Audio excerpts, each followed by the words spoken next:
Assalamualaikum warahmatullahi wabarakatuh. Saya Afrizal, Magister Kesehatan Masyarakat, adalah dosen tetap Yayasan Mercu Bakti Jaya yang pada saat ini ditempatkan di program studi S1 Keperawatan Fakultas Kesehatan dan Sains Universitas Mercu Bakti Jaya. Pada kesempatan ini akan menyampaikan pernyataan diri dosen untuk kerja Tridharma Perguruan Tinggi dalam rangka mengikuti seleksi sertifikasi dosen gelombang pertama tahun 2025. Bapak Ibu asesor yang saya hormati, berikut saya akan memaparkan rencana pembelajaran semester mata kuliah konsep keperawatan komunitas pada program studi S1 Keperawatan. Kode mata kuliah ini NA 21535, bobot SKS 2 SKS teori. Tim teaching mata kuliah ini diampu oleh 3 orang dosen pengajar, salah satunya adalah saya sendiri. Deskripsi singkat mata kuliah. Fokus mata kuliah ini membahas tentang konsep dasar kesehatan dan keperawatan komunitas, konsep epidemiologi dan kependudukan, program-program kesehatan atau kebijakan pemerintah dalam menanggulangi masalah kesehatan prioritas di Indonesia, asuhan keperawatan komunitas, dan pembahasan yang terkait isu dan kecenderungan masalah kesehatan komunitas. Mata kuliah ini berguna dalam memahami konsep dasar keperawatan komunitas dan berbagai area khusus dalam keperawatan komunitas, terutama terkait dengan masalah kesehatan yang lazim terjadi di Indonesia, dan memahami mekanisme jaminan pelayanan keperawatan komunitas, serta isu atau kecenderungan yang terjadi dan merupakan persyaratan untuk mengikuti mata kuliah keperawatan agregat komunitas pada semester selanjutnya. Capaian pembelajaran program studi terkait mata kuliah ini adalah bertakwa kepada Tuhan Yang Maha Esa, menjunjung tinggi kemanusiaan, profesional, etika, hukum, moral, dan budaya dalam keperawatan. Ini merupakan aspek sikap. Mampu menjalankan pekerjaan profesinya berdasarkan pemikiran logis, kritis, sistematis, dan kreatif, inovatif, serta bekerja sama dan memiliki kepekaan sosial, serta tanggung jawab secara ilmiah kepada masyarakat profesi dan klien. Ini merupakan aspek pengetahuan dan keterampilan umum. Selanjutnya, mampu mengaplikasikan ilmu pengetahuan dan teknologi keperawatan dengan memperhatikan nilai humaniora berdasarkan kaidah, tata cara, dan etika ilmu dalam pemberian asuhan keperawatan. Ini merupakan aspek sikap, pengetahuan, dan keterampilan khusus. Selanjutnya, mampu melakukan evaluasi asuhan keperawatan sebagai upaya peningkatan kualitas asuhan keperawatan dalam tatanan klinik maupun komunitas. Ini aspek pengetahuan dan keterampilan khusus. Selanjutnya, mampu melaksanakan edukasi dengan keterampilan komunikasi dalam asuhan keperawatan dan informasi ilmiah. Ini merupakan aspek pengetahuan, keterampilan umum, dan keterampilan khusus. Selanjutnya, mampu mengembangkan keahlian profesional melalui pembelajaran seumur hidup. Ini aspek sikap, pengetahuan, keterampilan umum, dan keterampilan khusus. Selanjutnya, mampu membangun nilai kompetitif, inovatif, proaktif, kreatif. Ini adalah aspek sikap. Selanjutnya, mampu membangun nilai karakter, jujur, disiplin, tanggung jawab, kerjasama, percaya diri, dan sopan santun. Ini adalah aspek sikap. Terakhir, mampu mengaplikasikan tindakan keperawatan komplementer pada berbagai gangguan sistem tubuh. Ini aspek pengetahuan, aspek keterampilan umum, dan keterampilan khusus. Baik, untuk sub CPMK dari mata kuliah ini adalah: pertama, mahasiswa mampu menjelaskan konsep pengantar kesehatan komunitas. Yang kedua, mahasiswa mampu menjelaskan konsep epidemiologi dan kependudukan. Yang ketiga, mahasiswa mampu menjelaskan konsep komunitas sebagai klien. Yang keempat, mahasiswa mampu menjelaskan asuhan keperawatan komunitas dalam rentang sehat sakit. Yang kelima, mahasiswa mampu menjelaskan asuhan keperawatan komunitas mulai dari diagnosa keperawatan sampai kepada evaluasi keperawatan. Yang keenam, mahasiswa mampu menjelaskan dan menganalisa program-program kesehatan dan kebijakan dalam menanggulangi masalah kesehatan di Indonesia. Yang ketujuh, mahasiswa mampu menjelaskan konsep puskesmas. Yang kedelapan, mahasiswa mampu menjelaskan konsep public health nursing. Yang kesembilan, mahasiswa mampu menjelaskan dan memahami isu dan tren dalam pelayanan keperawatan komunitas.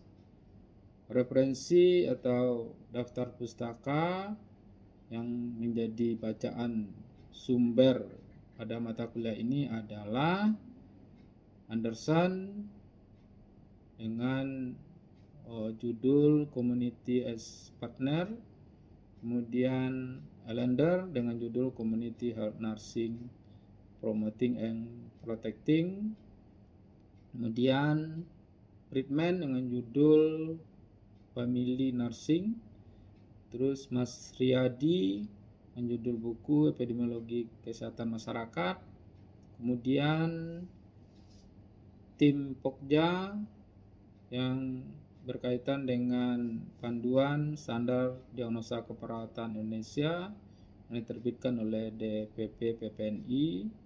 Kemudian buku pendukung atau sumber pendukung adalah Delman dengan judul Health Promotion. Pembelajaran pada mata kuliah ini dilaksanakan dengan hybrid, yaitu dengan offline dan online menggunakan media pembelajaran, perangkat kerasnya proyektor, kemudian perangkat lunaknya dengan menggunakan Google Meet, Zoom, WA Group, dan Headlink. Sedangkan asesmen atau penilaian dari hasil pembelajaran diambilkan dari nilai kuis, nilai tugas, nilai ujian tengah semester, dan nilai ujian akhir semester. Demikian paparan rencana pembelajaran semester mata kuliah konsep keperawatan komunitas. Banyak maaf. Assalamualaikum warahmatullahi wabarakatuh.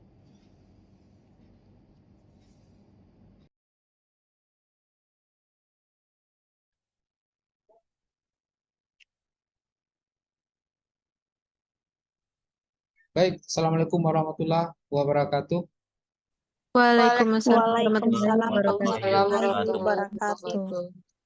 Alhamdulillah wa syukurillah, hari ini kita akan melanjutkan pertemuan mata kuliah konsep keperawatan komunitas, mana pertemuan hari ini adalah pertemuan yang keenam.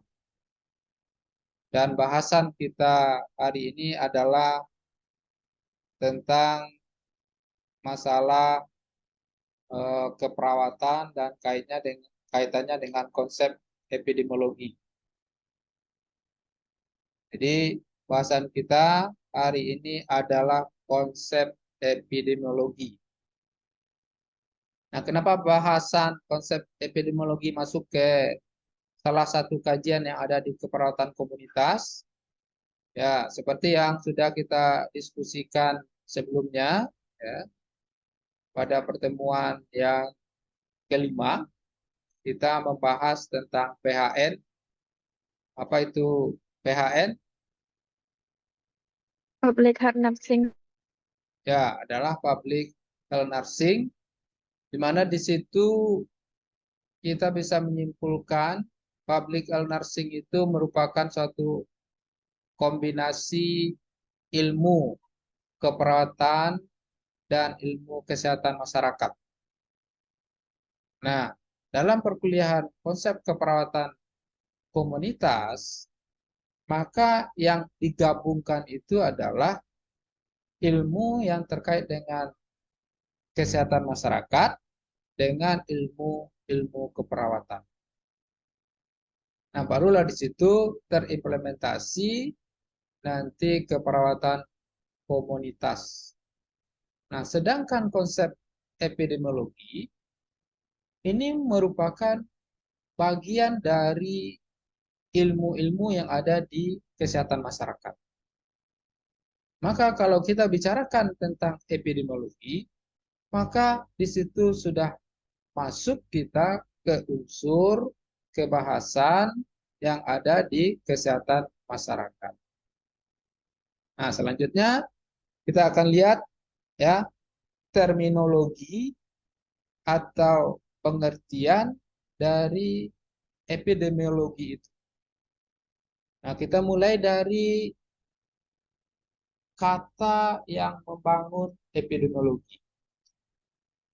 Bahwa epidemiologi itu dibangun oleh 3 kata,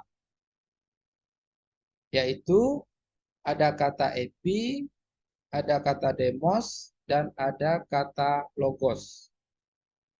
Ya. Kata epidemiologi berasal dari bahasa Yunani. Sedangkan arti epi itu adalah pada atau tentang. Kemudian demos artinya rakyat. Bisa kita analogikan dengan masyarakat, bisa juga kita analogikan dengan penduduk atau populasi. Sedangkan logos itu adalah ilmu. Jadi kalau kita rangkai 3 kata yang membentuk epidemiologi ini, maka dia akan bisa kita artikan bahwa epidemiologi itu adalah suatu ilmu yang mempelajari apa yang terjadi pada rakyat atau apa yang terjadi pada masyarakat. Ya. Kemudian ada pertanyaan, yang dipelajari di masyarakat itu yang terjadi pada mereka itu tentang apa? Nah, kita bisa menganalisa bahwa tadi epidemiologi ini adalah salah satu bagian atau cabang ilmu kesehatan masyarakat, maka kajiannya yang akan dipelajari di masyarakat itu yang terjadi pada mereka adalah tentang masalah kesehatan. Di epidemiologi itu nanti akan mempelajari apa yang terjadi pada masyarakat yang berkaitan dengan masalah kesehatannya. Itu dia ya. Nah, bicara masalah kesehatan tentu dia berkaitan sekali dengan masalah-masalah penyakit-penyakit yang ada nanti di masyarakat atau kelompok masyarakat, itu komunitas. Maka disitulah keterkaitan antara ilmu epidemiologi dengan keperawatan komunitas. Nah, selanjutnya masalah kesehatan yang akan dipelajari itu di epidemiologi adalah tentang 3 komponen. Ya. Ada 3 komponen yang akan dipelajari yang berkaitan dengan masalah kesehatan di masyarakat itu, yaitu yang pertama frekuensi, yang kedua distribusi, dan yang ketiga komponen determinan namanya. Ya, maka epidemiologi tadi kita bisa lebih spesifikkan ya pengertiannya. Dia adalah merupakan satu ilmu yang mempelajari tentang frekuensi, distribusi, dan determinan penyakit pada populasi. Nah, penyakit di sini yang kita sampaikan tadi adalah masalah kesehatan tersebut. Di masalah kesehatan dalam konteks penyakit yang ada pada populasi. Jadi ini sudah 3 yang kedua ini. tiga yang pertama tadi adalah epidemiologi dibentuk oleh tiga kata, yaitu epi, demos, dan logos. Kemudian tiga yang keduanya, hal-hal masalah kesehatan yang dipelajari di epidemiologi itu terkait dengan tiga komponen. Ini tiga yang keduanya, yaitu frekuensi, distribusi, dan determinan. Ya, selanjutnya perhatikan, apalagi tiga yang juga berkaitan dengan bahasan-bahasan epidemiologi. Baik, selanjutnya kita masuk kepada komponen yang pertama yang akan dibahas di epidemiologi ini, yang akan dipelajari di epidemiologi, yaitu frekuensi. Frekuensi yang dimaksud pada kejadian masalah kesehatan adalah kuantifikasi kejadian tersebut. Artinya jumlah kejadian masalah kesehatan tersebut. Itu yang disebut dengan frekuensi. Dan dia merupakan besaran dari masalah kesehatan yang terjadi pada masyarakat. Nah, bagaimana nanti bisa terinformasi frekuensi masalah kesehatan di masyarakat itu? Tentu orang-orang yang bekerja ya di bidang epidemiologi ini akan mengetahui dulu masalah kesehatan yang terjadi itu apa masalah. Berarti para pekerja epidemiologi atau tenaga kesehatan akan mengetahui dulu tentang masalah kesehatan yang terjadi. Nah, barulah kemudian dia melakukan pengukuran tentang masalah kesehatan, yaitu dengan menghitung masalah kesehatan yang terjadi di masyarakat.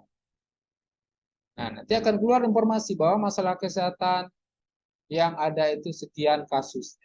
Contoh, misal penyakit demam berdarah ya, yang terjadi di suatu wilayah tertentu, wilayah puskesmas A, ditemukan kasus sebanyak 10 orang penderita DBD atau demam berdarah. Nah, itu adalah salah satu bentuk dari frekuensi masalah kesehatan. Ada 10 kasus tadi. Nah, itu dimaksud dengan frekuensi. Ya. Nah, yang kedua adalah faktor distribusi atau komponen distribusi di masalah kesehatan. Distribusi masalah kesehatan ini berkaitan dengan penyebaran masalah kesehatan itu, penyebaran penyakit itu.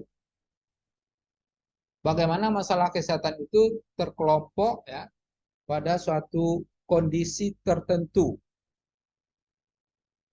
Nah, penyebaran masalah kesehatan ini ditentukan oleh kondisi-kondisi yang dilihat atau yang akan tergambar menurut tiga karakter. Nah, ini tiga yang ketiga ini.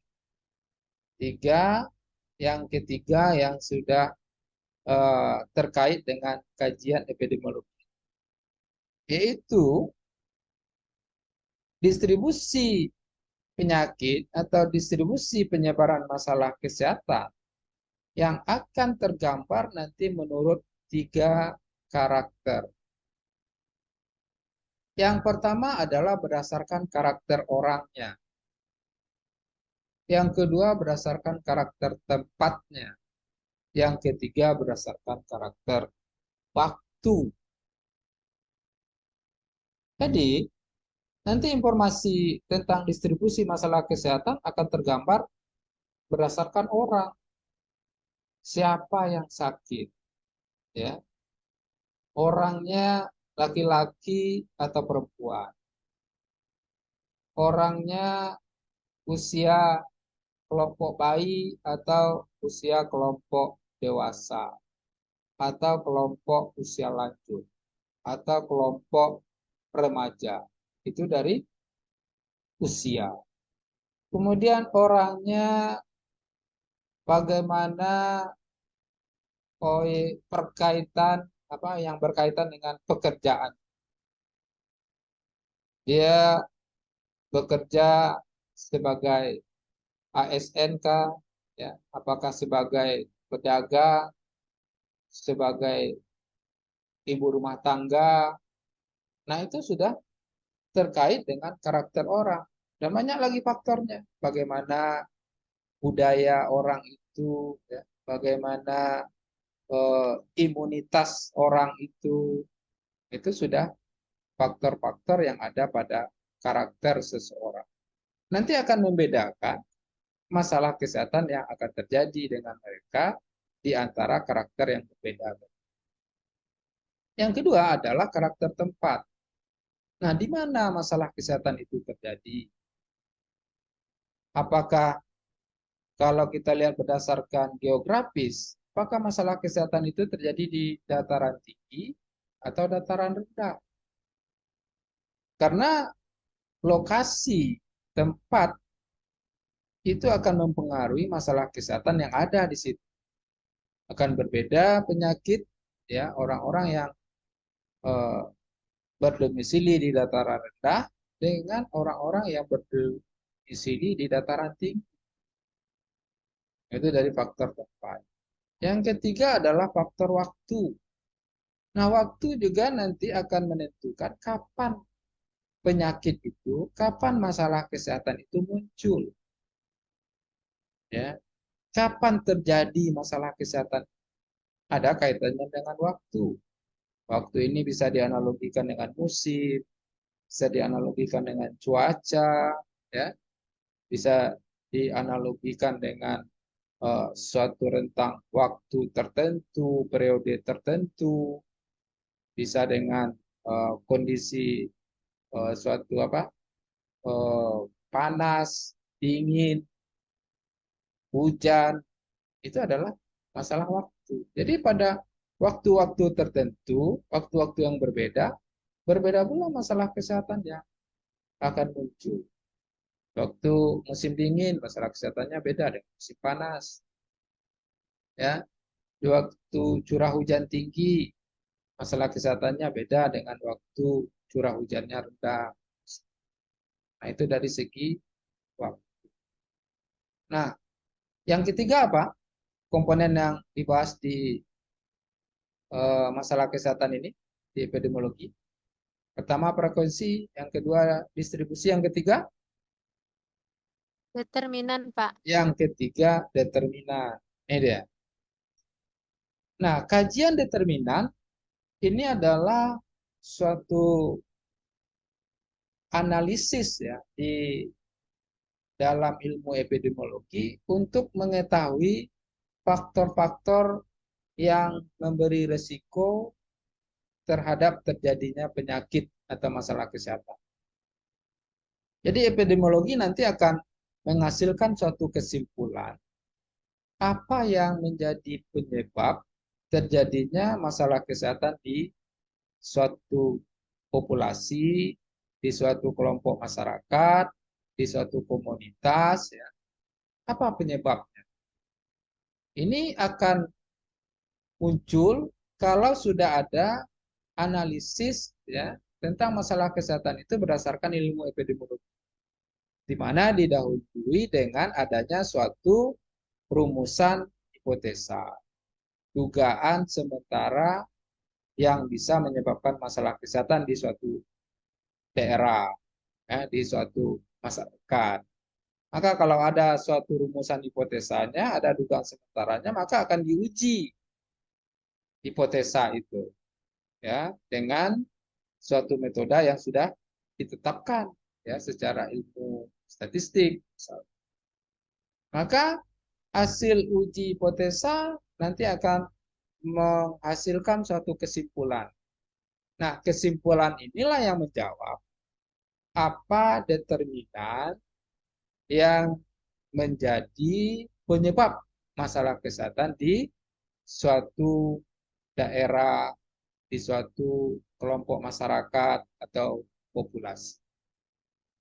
Nah, itu tiga komponen yang akan, ya, dibahas, yang akan dipelajari dalam ilmu epidemiologi.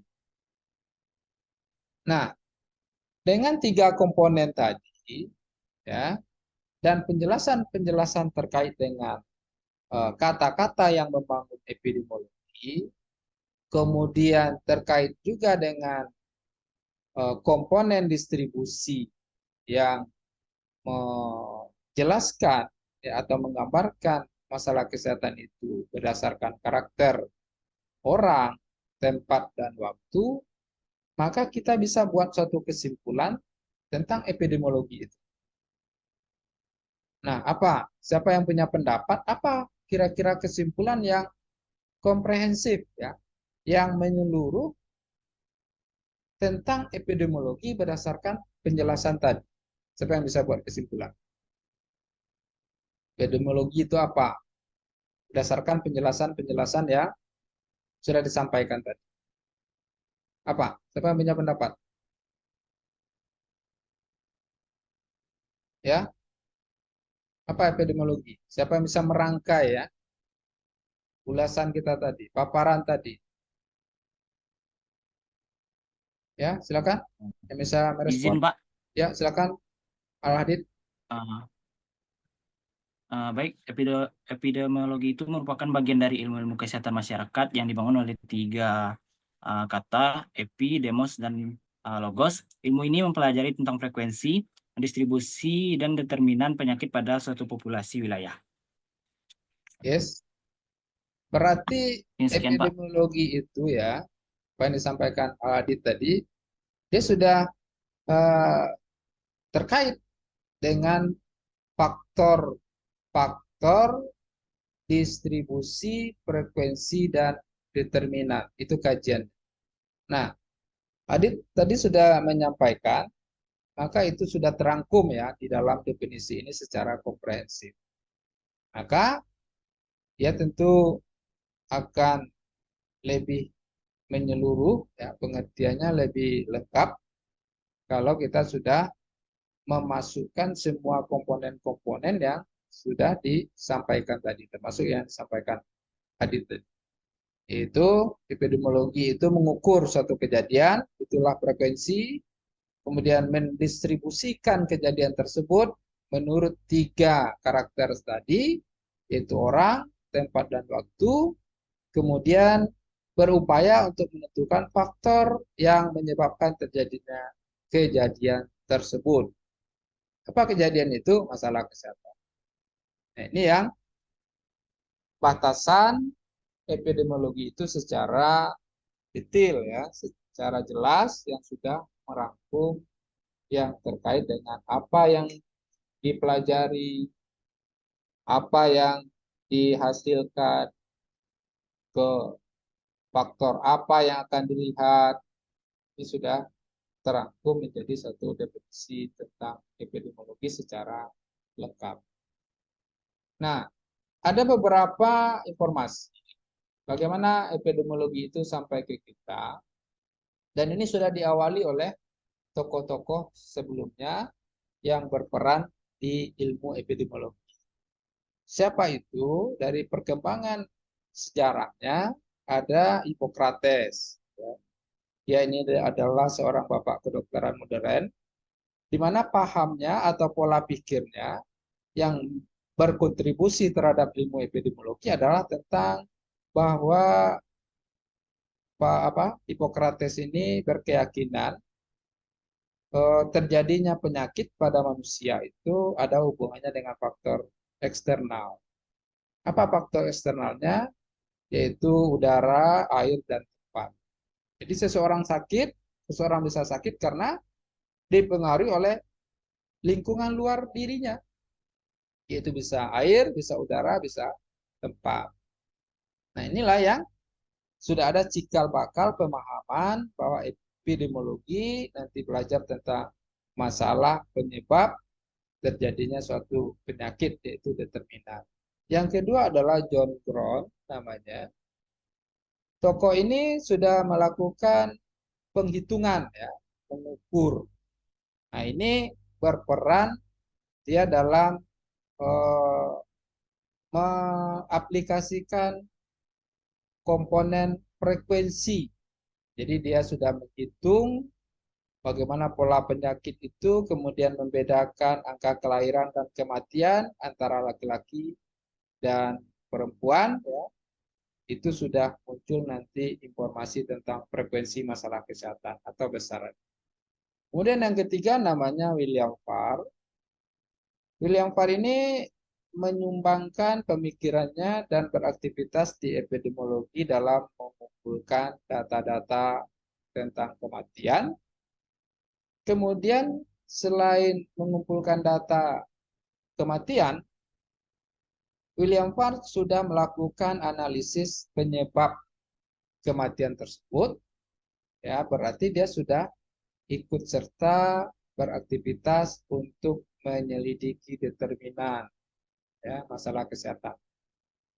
Jadi ada tindakannya untuk mengukur frekuensi, yaitu jumlah kematian, kemudian ada upayanya untuk menyelidiki tentang pola kematian orang yang hidup berpasangan dengan orang yang hidup sendiri. Berarti ada faktor risikonya dari hidup berpasangan dan hidup sendiri akan berpengaruh terhadap angka kematian. Itu kira-kira. Ya. Kemudian ada juga dia menyelidiki tentang kematian karena penyakit kolera, kemudian kematian orang yang di penjara misalnya. Nah, itu adalah aktivitas-aktivitas kegiatan-kegiatan dalam bidang epidemiologi. Nah, kemudian John Gron ini juga, maaf, yang terakhir adalah John Snow. Ini dia melakukan investigasi kasus wabah waktu itu di London, yaitu namanya kolera. Penyakit ini diinformasikan oleh John Snow bahwa terjadi karena faktor sumber air minum yang digunakan oleh masyarakat waktu itu. Maka peran John Snow secara epidemiologi sudah berkontribusi dengan 3 komponen ini. Jadi dia bisa menyampaikan kasus kolera itu berapa besarannya, kemudian kasusnya terjadi di mana, ya, kemudian dia juga bisa menjelaskan bagaimana penyebab atau apa yang menjadi faktor terjadinya masalah kesehatan di London, yaitu kolera itu dia simpulkan adalah karena sumber air minum yang digunakan oleh masyarakat. Nah, ini tokoh-tokoh yang berbuat, ya, sebelumnya tentang epidemiologi. Nah, sekarang epidemiologi itu berkembang, ya, tidak lagi untuk mempelajari masalah kesehatan yang disebabkan oleh infeksi atau dikenal juga dengan penyakit-penyakit menular. Tapi epidemiologi sekarang sudah diterapkan untuk mempelajari masalah-masalah penyakit non-infeksi, yaitu termasuklah penyakit-penyakit degeneratif, ya, penyakit-penyakit karena penurunan fungsi. Dan semua masalah-masalah kesehatan, bidang-bidang kesehatan sudah memanfaatkan epidemiologi ini, termasuk epidemiologi gizi, ada juga epidemiologi kesehatan jiwa, dan lain sebagainya. Ya, sekarang keperawatan juga sudah mengkaji, sudah mempelajari epidemiologi ini dan nanti mengaplikasikannya di keperawatan komunitas. Itulah perkembangan epidemiologi yang sudah mengalami transisi untuk sampai saat. Nah, terakhir, epidemiologi itu berguna, ya, untuk menggambarkan status kesehatan, kemudian untuk mempelajari riwayat alamiah penyakit, mempelajari penyebab atau faktor risiko dari suatu penyakit, kemudian mengevaluasi suatu dampak perlakuan, ya, baik yang dilakukan dengan suatu riset dan lain sebagainya di klinik dan di lapangan, dan dia juga berguna untuk mengembangkan sistem pengendalian dan pemberantasan penyakit dalam suatu sistem administrasi. Ya, ini bahasan kita tentang epidemiologi, dan ada satu kali pertemuan lagi, ya, kita akan bahas mulai dari bagaimana masalah kesehatan itu terjadi di masyarakat atau di penduduk, dan nanti untuk evaluasi bahasan atau topik epidemiologi ini kita akan saya akan adakan kuis.